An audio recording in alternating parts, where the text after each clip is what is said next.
Morning everyone, and welcome to the Yorkshire Bike Mechanics YouTube channel. My name's Dave Kay, and today I'd like to say it was sunny, but it ain't. It's pretty overcast today, and I don't feel too bad, to be honest. I've had my COVID jab. It made me ill for a few days, but I'm glad I had it.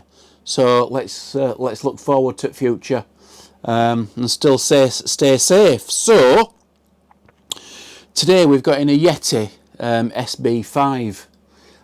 It's a 2019 model, and you know it's a 2019 because they had this access panel here in bottom, so you could route cables through. It's a nice bike actually. It's got some nice stuff on it. It's got SRAM XX1 on it, which is top at range SRAM stuff. Eagle, and it's got some nice Kashima stuff on it. Some nice Kashima forks and a transfer post, and we've just put some new bars on it today. So, but that's not the reason why it's in, to be honest. The customer has had a really nasty off on this bike.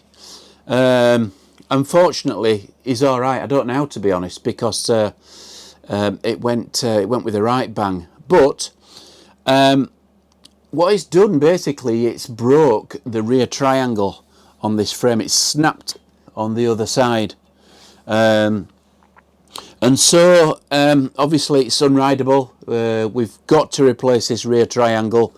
Can't do anything else, and because it were an accident and he unfortunately did it himself, it's not covered under the warranty. It's not the manufacturer's warranty, and so he's got to stand at the cost of a new rear triangle. But having said that, Yeti have been really good, and they always are on stuff like this. And what they generally do is they offer like a crash replacement scheme, where they'll sell us a rear triangle at cost. And I generally pass that on to the customer, to be honest, because it's not a cheap do, is a rear triangle on one of these. But nevertheless, we've got to change it. And what I'll do is I'll show you some close-up photos of where that snap is. I've seen some videos of the lad who fell off this bike when he fell off it, and I'm not surprised, to be honest. He went down a really steep hill, and it bottomed out pretty quick, to be honest. By the time he got to the bottom of the hill, he were going at some rate of knots. So it bottomed out and naturally fell off. It were quite difficult to stay on, and I think probably on the way down he's probably hit a rock on the left hand side, which has caused this crack. These things are proper stiff. It's carbon, and it's really difficult to break. So if you're going to break something like this, it's going to take a really nasty knock. So what we need to do, basically, we need to take the wheel out, take the crankset out, undo all these suspension bolts here very carefully. This system has the switch infinity link under there, which you can probably see. I think we'll get that serviced, or we'll service that at the same time while it's out, and we'll bob this new rear triangle in. So let's crack on.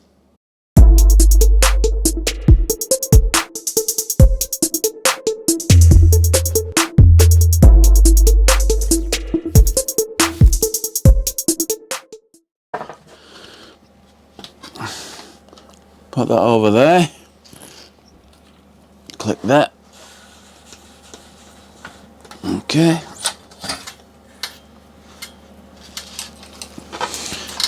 Put that to one side. I think what we'll do as well, we've got the back wheel out as well.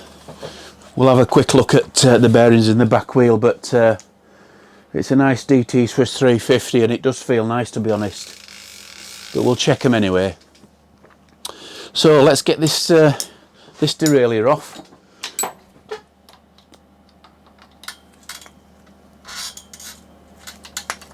Put that down. And we'll put a new cable in at the same time, so we can afford to snip that off really. Just get my snips. Okay. So we'll throw that in bin. just put that out of the way, and we'll just leave it like that for now, because we're going to, obviously all this is internally routed, so we're going to need to pull them back anyway. The outer feels alright, but we'll put a new inner in it, so we'll pull everything back. So let's just take that off.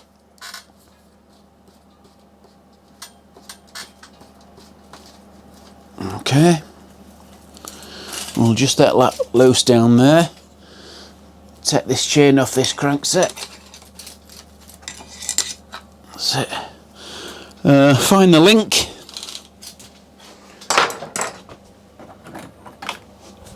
And then what we can do is we can put this to one side, out the way. That's it.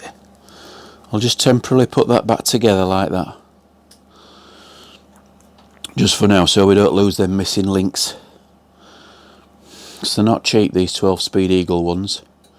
So, when it'll go in. That's it. So, I'll put that over there. Okay, so take this little mudguard off. I'm going to have to cut it off because it's tie wrapped on.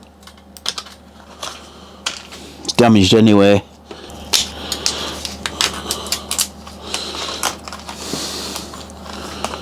Okay, that can come out of the way. That's all split. Bin. Oh, help if I throw it in bin. Okay, so you might be able to see from here that this particular brake hose has a factory fitted banjo on the end. Now that's obviously not going to go back through this frame because the hole's not big enough. So what we're going to have to do is we're going to have to take off the hose from the lever side and pull it all the way through the frame and pull it back through this way. So I think it's probably worth just taking the crankset off for now, and then we'll undo that lever and remove that hose. So this is 8mm, and if you've seen us last videos, as other videos, you'll probably notice that these can be quite difficult sometimes to get off. Oh, okay, that one was nice and easy. So these have a self-extracting mechanism inside, so you can just turn it and it just self-extracts. That's it.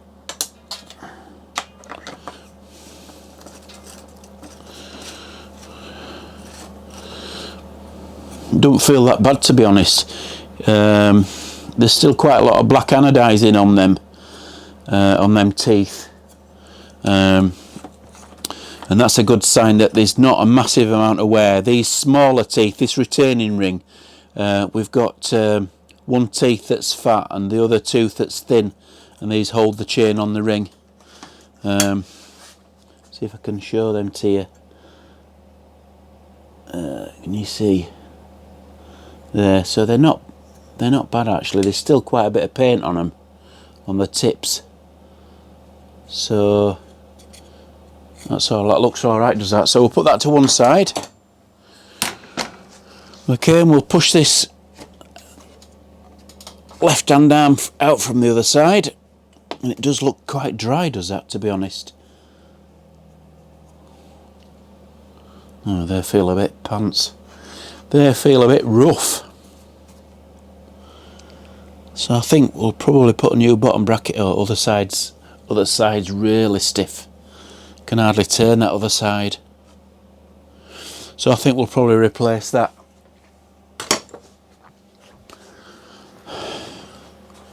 Okay, so you can see where the gear cable runs through the inner of the rear triangle there, and that's fairly loose. We can afford to probably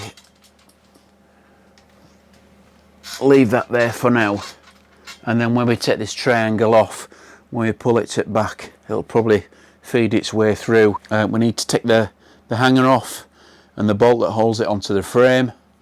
Obviously the brake caliper, and the adapter. So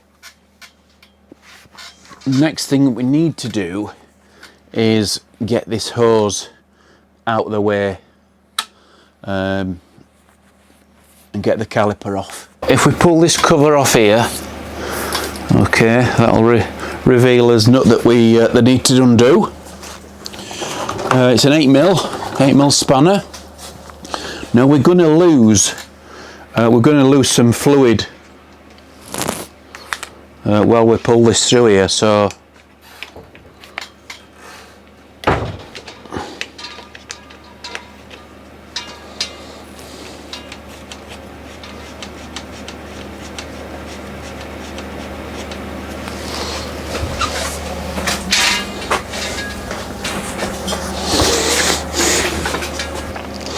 we're going to lose some fluid out of here without a doubt. So it's not too much of an issue because we can soon bleed it again when we put it back. My main concern is that this is .4 fluid. It's not Shimano mineral oil, and so it's corrosive. So what we need to do basically is just put that out of the way like that. Just leave that like that up in the air. We know that nothing's going to come out of this little bit, this olive bit, this end. We know that nothing's going to come out of the hose end up there because it's higher than the caliper.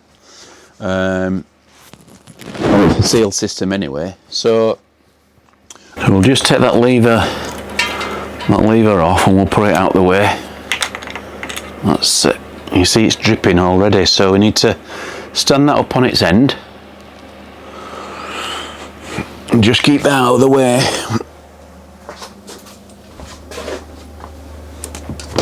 That's it. Now I have noticed that when we've been doing this, you see this little end here? No, just better see that there. That don't look right, that. There shouldn't be that thread on that side like that, it should be the other way around. So it's been put on wrong as that. Whoever's changed it or whatever has kind of done, you know, hasn't done that right. I'll show you how they're supposed to be. If I can get one out of a packet, if I can find one. Right, here they are. So, what happens is, I hope you can see this. I'll get one out and a barb. So, this is only kind of SRAM related. This here, what I've got in this bag, it won't fit anything else really. Well, it's not meant to fit anything else. So we've got. Let me try and show you this. So we've got a barb and an olive there. So this olive fits on the end of the hose, which you can see on that one, and this barb slides down into the hose itself. So on top it's got like a little key, so you can put a torque key in there and tighten it up clockwise into your hose. And so all you should see out of the top of there is this top, this olive, and this screws on. Once you've screwed your barb into your hose, this screws on like that. So really, when you're looking at the end of the hose, that's all you should see. But if you can see here, this has been put on the wrong. It's been put on the wrong way around. Surprised that hasn't been leaking oil, to be honest, because that's not right. Anyway, so we're going to need to take that off. We're going to need to cut a little bit of the hose off, which is all right. There's plenty of hose there, so we can afford to lose a little bit. So what I need to do is I need to get this Allen key, this Torx key. Okay, and we'll keep this safe because we can reuse it. But that's definitely not on right at all. It's on the wrong way around completely. But that olive we can't use because it's all crushed on one end. So we'll save that bit. We're going to need to cut that off.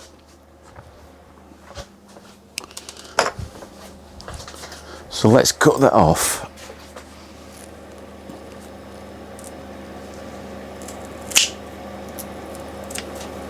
Need to bin that. Okay.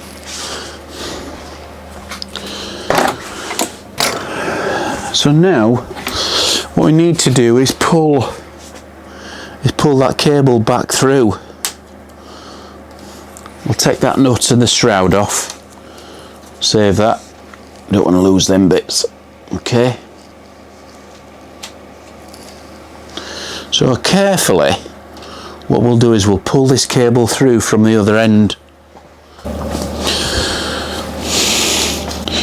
And to pull through. So if we just carefully pull it from the back, I'm pulling it near the caliper. Okay. This can be a little bit awkward to feed back through, but we'll go through it and show you how it's done. So now that we've got that out of there, what we need to do is take the caliper off. And then put that to one side. And we need to undo these bolts at this side, these pivot bolts. Now there's some little expanding conical shaped. There they are, look.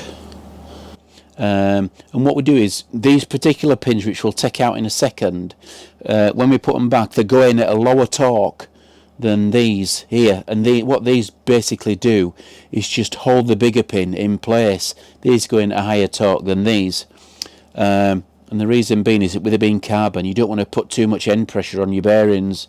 So we'll take those out. So if we take us 10mm Allen key, we'll just bob it in there. We'll just undo that. Okay, and it's spinning, which means that the pin is actually stuck in the inner races of the bearings in this switch infinity system.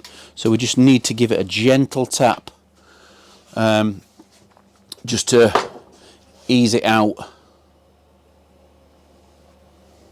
And if we use as mallet with a plastic end on it, so we don't damage it.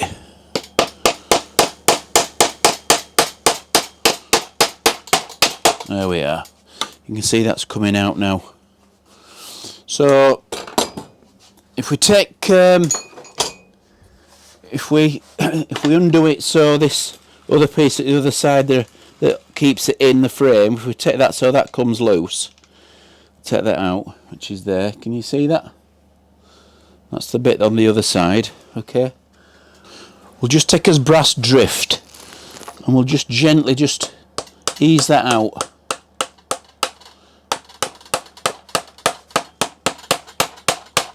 Okay, so that's the pin that's come out. Can you see that? So that's the pin that's come out of this pivot point here, and it's in good condition, to be honest. You can actually see, if it wasn't in good condition, you'd be able to see all this black anodizing. It would all kind of be missing in places, and you just see the silver bit through. But that's in good condition, is that? So we'll put the bit that we took off the end that holds it in the frame, we'll just put that together, and just so we can keep it. We've just got one more to take out, which is this one here. So that's a 4mm, and it should be the same system as the bottom one. You've got like the retaining, the conical nut at the end. There it is. Okay.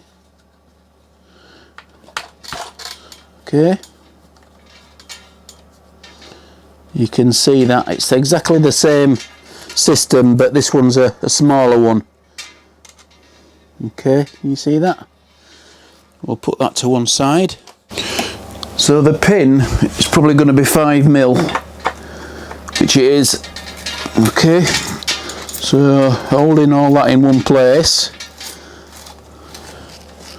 that should come out quite easily, but having said that, the other one didn't.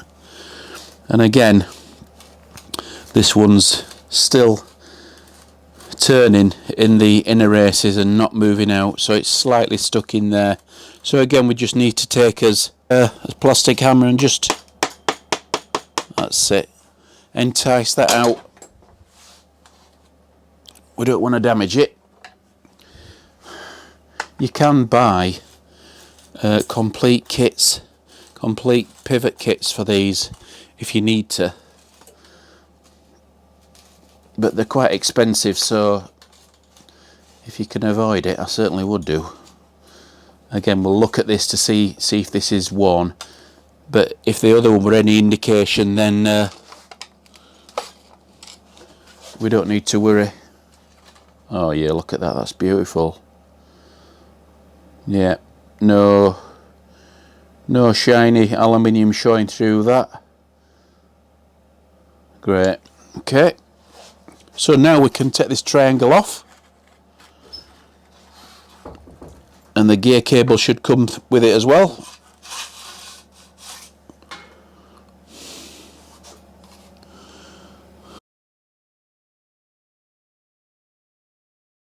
The damage has been done as per their request. Here's the piece that's come out, and I don't know whether you can see through there, but you can see that where the carbon fibre spelched on inside, showing how much damage that's actually been caused there. So is give it a proper clonk on something, and I suggest a rock or something like that. So there we are, we'll get that photographed, get it sent off to Yeti, and yeah, we'll get us a new one fitted. If you do ever find yourself needing to cut carbon like that, then you must do it outside, and you should wear a mask as well. So yeah, so next stage. Okay, so we've got this new triangle on. We received it today from Yeti, so I think that were a lucky thing for this customer, because it saved him hundreds of pounds, to be honest. And we've got that under Yeti's crash replacement scheme, and we've put it on now. It's basically a reversal of what we did when we took it off. I've left certain things for us to do that we can film. I'm sure you'll find it useful. So what I've done basically is put this triangle back on. I've left these pins just loose, because if you remember, we said that it's important that we torque these up to the right settings. I've mounted the caliper, and I've routed the cable through the rear triangle, and I've also routed it through the main down tube of the frame. Fortunate that Yeti allow for internal cable routing and make it easier, so all you need to do is push your cable through, and it generally finds its way to the right hole at the other end. I've also serviced this switch infinity system down at the bottom here. I'll bring the camera down and show you a bit closer. So you can see this switch infinity system. We serviced this before we put the rear triangle back on. They generally don't need too much servicing. They just need to be kept clean. There's no air in them as such. There's just two seals, top and bottom, and two bearings either side. These grease ports here need to be kept topped up with grease, and just make sure it's clean around this area, to be honest. So we've serviced that. That's gone back in nice. Okay, so these two pivots here, Yeti specify 3 Newton meters to tighten these pins up here, and the collets that we're putting after will go in at 8. So we'll do this bottom one first at 3 Newton meters. It's not a lot, to be honest. That's it. Okay, and then the top one is 5mm. So the top one to the same at 3 Newton meters. Okay, and that's it. So these little collets here, which go in the bottom one, the big one for the bottom and obviously in the smaller one for the top, they're going at 8 Newton meters. So we need a little bit of grease on there and a little bit of thread lock on that thread.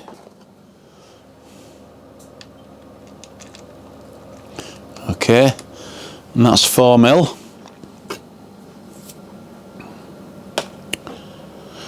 And we need to adjust this to 8 Newton meters. 6, 8. Okay. And what these basically do is they lock into the end and they expand the end a little bit to stop the main pins coming undone. And that's all these do really. So 8 Newton meters on these.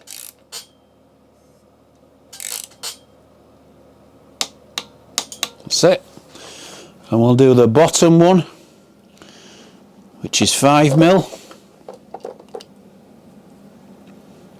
Little bit of grease.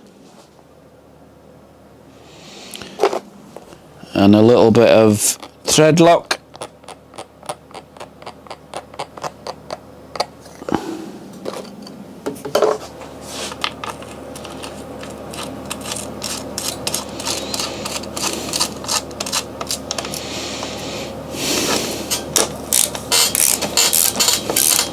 And this one needs to go to 8 Newton meters as well. That's it. So that's them done. I've tightened that up. That went to around about 12 or 14 Newton meters. So the bottom bracket, I've taken the bottom bracket out off camera and just basically serviced it. This is a dub bottom bracket. I mentioned dub in his previous videos. It's just slightly under 30mm. It's SRAM's own specification, and it's for their dub cranksets. So I've taken it out and I've kind of refurbished it really and put it back.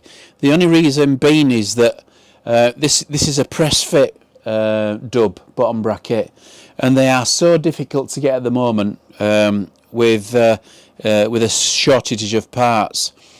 The next one, these are available from April 2021, and we're only just in the beginning of March. So parts like that are very difficult to actually get. But fortunately, it wasn't that bad. I managed to strip it down and rebuild it and re-grease it, and I think that'll be all right. I will put one on back order, so we can fit it later on. That just doesn't apply to bottom brackets. It applies to a lot of SRAM stuff. SRAM seems to be the ones that's most parts are most difficult to get of the minute. So what we'll do is, now that that's on, now that we've got as collets on, we've torqued them up.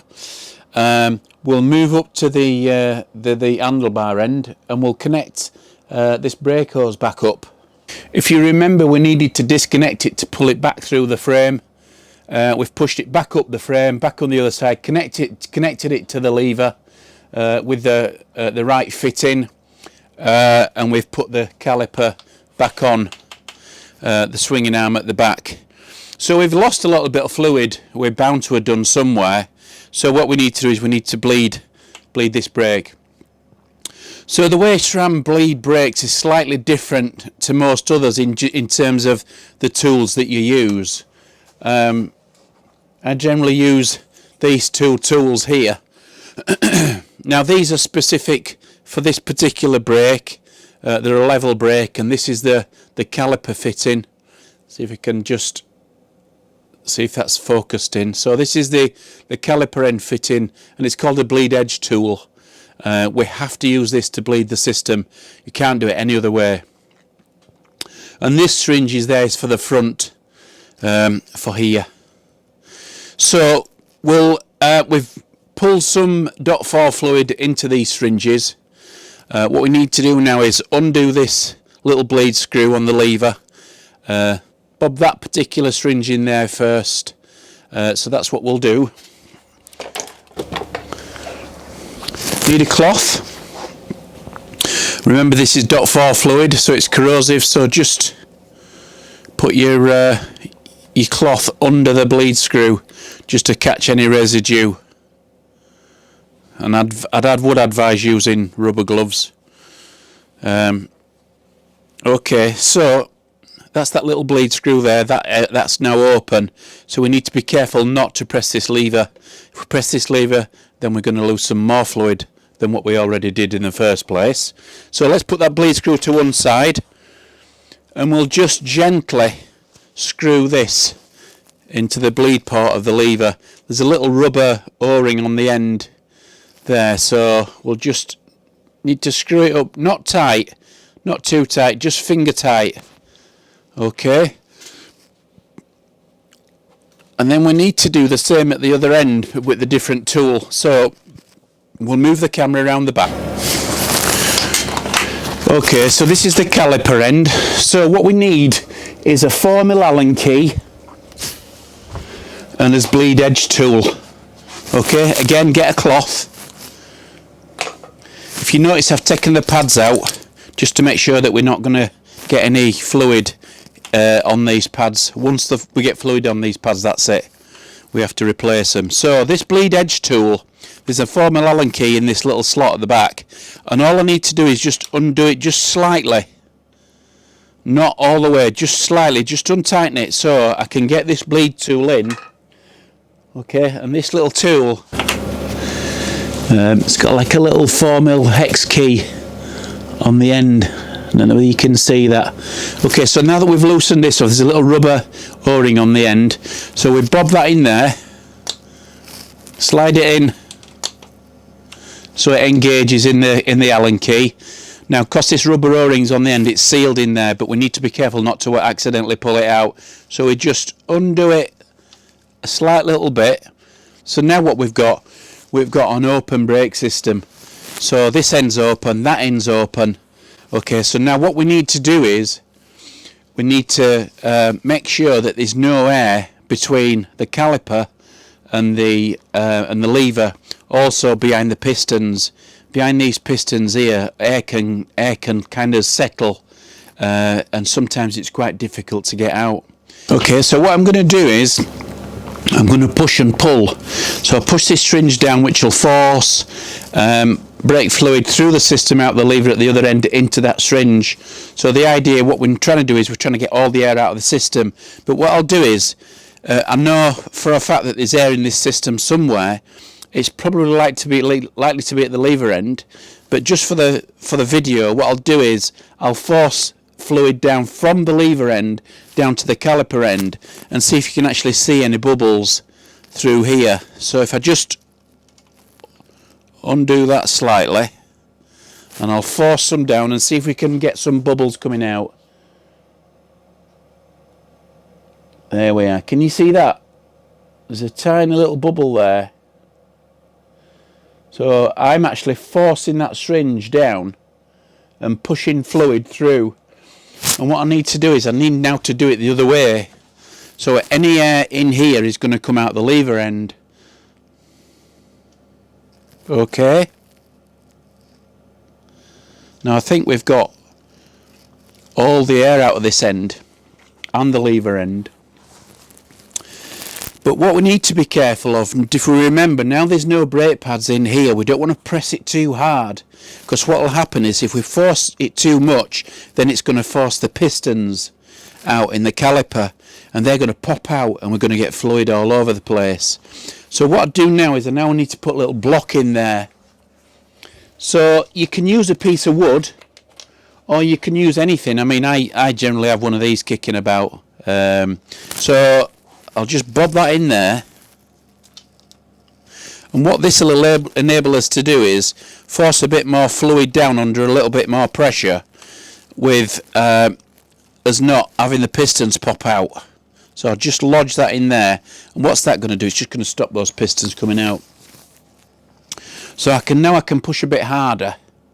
Okay, what I can also do is I can also press the lever with my hand, but also keep pressure on the top of this, so I can actually feel it going through. Can you see me? Can you see it coming out? You might just be able to see it coming out. What we're doing is just getting rid of all those little air bubbles by pressing the lever, but not letting any air back in. I'm forcing it back up the system now. So you might be able to see these pistons have come out slightly, which is alright, that's fine, because we've got us blocking. Okay, so what I need to do now is, now that I'm fairly confident that we've got any air that we're in there out, so I need to lock this off. So if I lock that off with my finger and then pull this bleed tool out, I'll get a bit of cloth. Okay, and I can just put that to one side, and I'll get me formal Allen key, and we'll just lock it off. So we'll just lock that off a little bit tighter so none's coming out. Now what I can do is, I've still got the syringe attached on the lever end, but we've now locked this off. So if I press this lever, we can actually press the lever and we can actually feel that it's really, really nice. I'll move the camera back up the other end. Okay.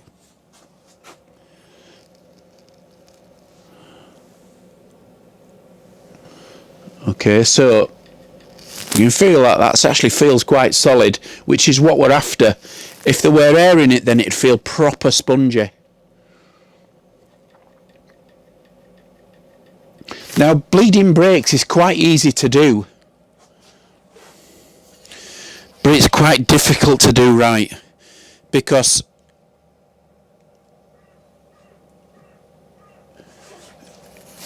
just when you think they've got the air out, and you take the syringe off the top, put the bleed screw back in, put your pads back in, you found that it's gone spongy, and that means that you've let some air in somewhere. So it's quite easy to bleed brakes. Each brake, even different manufacturer of brake, is bled a little bit different. Excuse me. So, but this particular model, we use the bleed edge tool. So what I'll do now is, while I've got this system open, what the idea is, we want these pistons back in the housing. Okay, we want them back. We don't want them sticking out, because that could make it difficult for us to put us pads back in. So while this system's open at this end and that's locked off at that end, we need to push those pistons back slightly, so any fluid will come back up the system into this syringe here. So we'll do that now.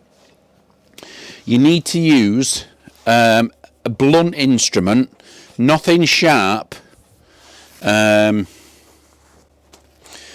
tell you what's a good tool to use. Like an Allen key with a little bobble on the end. Okay, and what you need to do is, it doesn't need to be only a 5mm one. This is a 5mm one, and this is ideal for pushing the pistons back. Don't use a sharp screwdriver.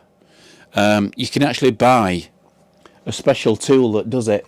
They're worth buying.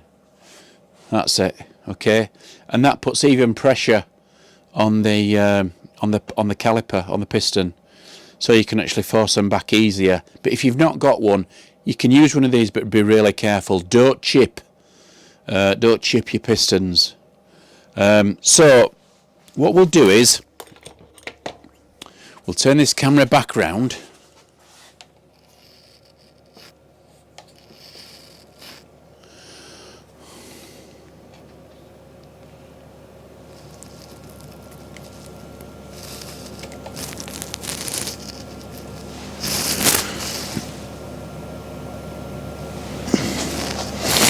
Okay, so we'll take us block out, and these pistons are slightly out, not by much, but we need to push them back.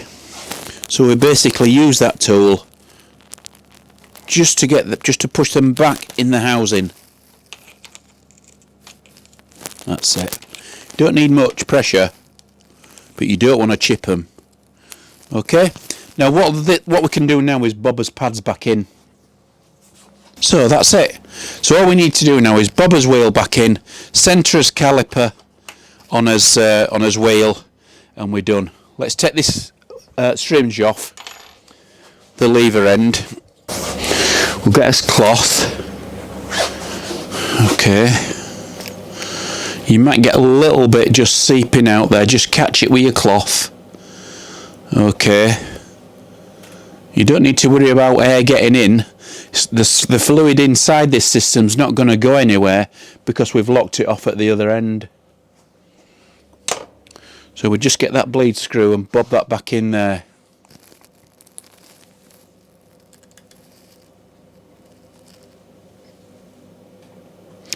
Okay, we need to remember we've not got his wheel back in, so it's probably not a good idea to press this lever at this point. But essentially that's it. That's now as it should be. We just need to clean that off with a bit of brake cleaner. That's it. Thanks for watching. I hope you found it interesting. It's given you a bit of an idea of what's involved with changing triangle on this SB5. Also, I hope it's given you a little bit of an idea about what's involved with bleeding the brake, these SRAM brakes. They're not that straightforward, but the main thing is make sure you get all the air out. So yeah, all good do. Please subscribe, and we'll do some more soon. Thanks very much. See you later. Bye.